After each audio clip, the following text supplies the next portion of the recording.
So are there gluten-free crusts that don't taste blah or are hard like cardboard or have gummy bottoms? And I think, Kate, you were mentioning you have a lot of experience with this. I have a long history with gluten-free. I started experimenting with gluten-free crusts in 2006. At the time when I started doing that, none of the mixes were available.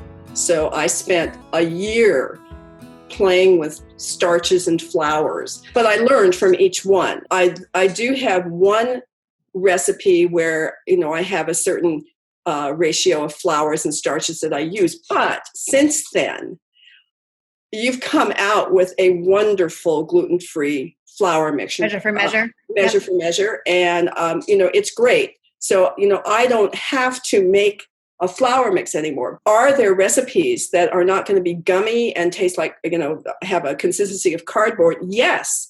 You have to put some leavening in there.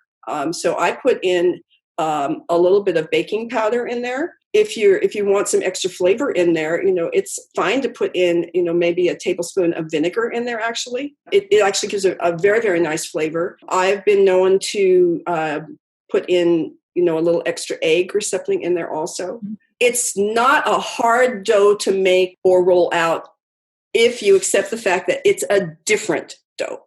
It's just a whole different technique. Everything that you know about regular AP flour doughs, just put that over here and forget it. Yeah.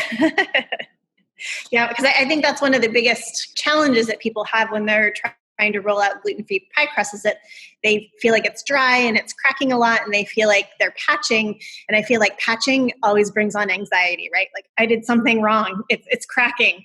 And I think, like you said, kind of embracing that this is going to be different than a wheat-based crust, and there are ways that we can work with it, but it's not going to be the exact same as what maybe we've been used to. First of all, when I'm making that gluten-free dough, I'm really not touching it with my hands. I'll put it on a big sheet of plastic wrap and then pull up the plastic around it and then let it chill.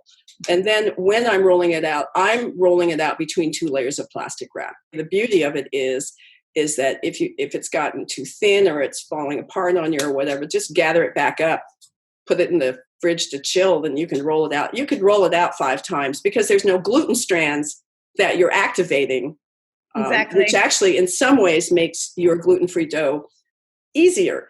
Now, once you've got it rolled out, though, then how do you get it into the pie pan because you've got it on the plastic wrap? Yep. So I basically take a rolling pin and I place it on top of I've got the plastic wrap layer, I have the gluten-free dough layer, and then I have another plastic wrap layer. Yeah. So I place my rolling pin on there and I take my bottom layer of plastic wrap and I flip half of my dough over the top of the pin. And I then carefully take that outer layer of plastic wrap off, place it in, half of it in the pie pan now, place it on there. And then with my middle layer now of plastic wrap, I lift it over the top. Then I leave that plastic wrap on there and use that to press as the filament is there as to help me form my dough if I need to pat it in.